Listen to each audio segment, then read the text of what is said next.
Wieħed mill-isfidi tal-bniedem illum hija proprju l-bniedem stess. Dan kollu ġara għaliex l-interess personali ħal post ta' valuri oħrajn. Dan qiegħed jiġri llum ukoll meta u jekk inħallu interessi oħrajn jieħdu l-post ta' l-interessi tat-tfal tagħna. Kull tarbija għandha titqies bħala valur u don fiha nfisha. Aktar u aktar meta nikkonsidraw li hija don ta' Alla.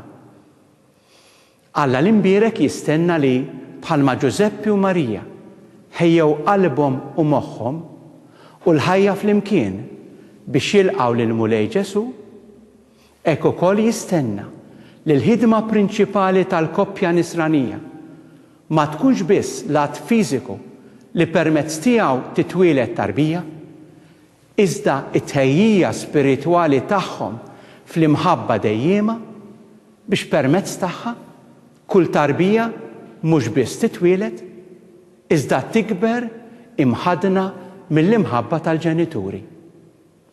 Għalhekk aħna nagħlmu li l-edukazzjoni sesswali trid tibda minn dak li hu uman fostna, l-imħabba tal-koppja u r-rispett lejn xulxin. Li mbagħad tinfirex fuq l-aspett fiżiku tas-sesswalità b'dak l-aspett tan sabiħ tal-ferħ u l-pjaċir li jressaq lill-koppja lejn xulxin. U dan ikun il-qafas propju fejn il-mulej jista' jibgħat tarbija u jaf li se tkun milquha bl-imħabba li jkun hemm f'dak l-att sesswali. Ma nkunux qegħdin naħsbu fit-trabi li jitwildu jew it-tfal li qegħdin jitrabbew jekk nafdaw biss fuq edukazzjoni sesswali mingħajr ma nirreferuha għal konsegwenzi marbutin intimament magħha. Irridu niftħu għajnejn iż-żgħażagħ tagħna għaż-żbuħija ta' dan il-pjan sħiħ.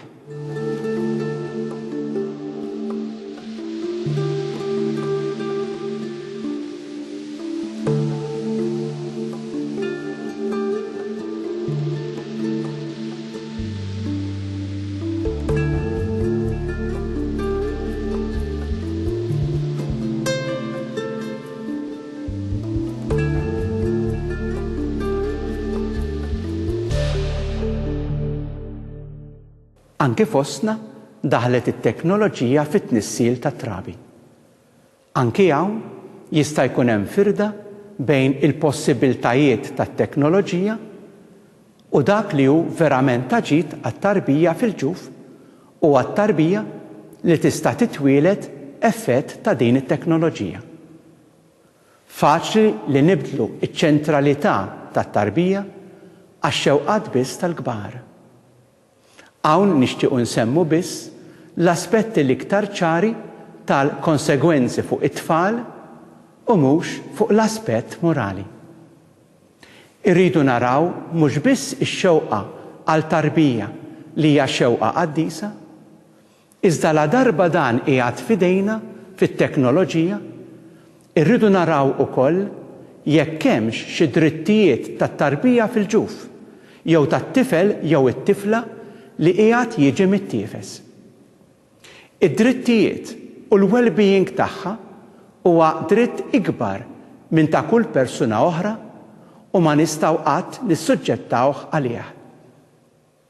Fid-dinja tagħna qatt ma noħolmu li nissoġġettaw l-ebda bniedem magħmul għax-xewqat ta' persuni oħra b'dannu għall persuna nfisha. Għalina l-insara kull dritt li nagħtu lil persuna adulta trid tkun għall-inqas mogħtija lil kull tarbija fil-ġuf jew lit-tifel jew tifla. Dan l-aħħar saru xi suġġerimenti fuq din it-teknoloġija. kif nistgħu nkomplu ngħidu li t-tfal huma fiċ-ċentru tal-ħajja soċjali tagħna jekk naċċettaw li nifriżaw l-embrjuni li f'pajjiżi oħra irriżulta fil-qtil ta' dawn l-embrjuni. Kif nistgħu ma noffrux lil kull tarbija li titwieled permezz ta' din it-teknoloġija atmosfera ta' koppji li jkommettew lilhom infushom għal trobbija stabbli fi żwieġ stabbli. U dawk l-embrjuni u dawk it-tfal mhumiex ukoll tagħna.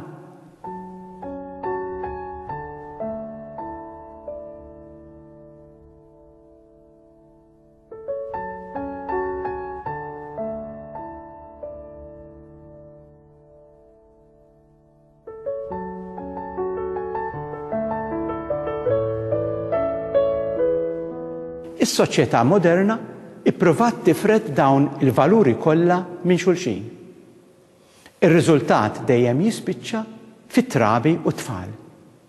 It-tarbija, il-qtil tat-trabi fil-ġuf fl-abort, il-problema demografika fin-nuqqas tan-numru ta' tfal li jitwildu, it-tbatija ta' tfal li mhux imdawrin mill-imħabba taż-żewġ ġenituri. Dan kollu jurina li anke fin-natura il-presepju huwa sħiħ.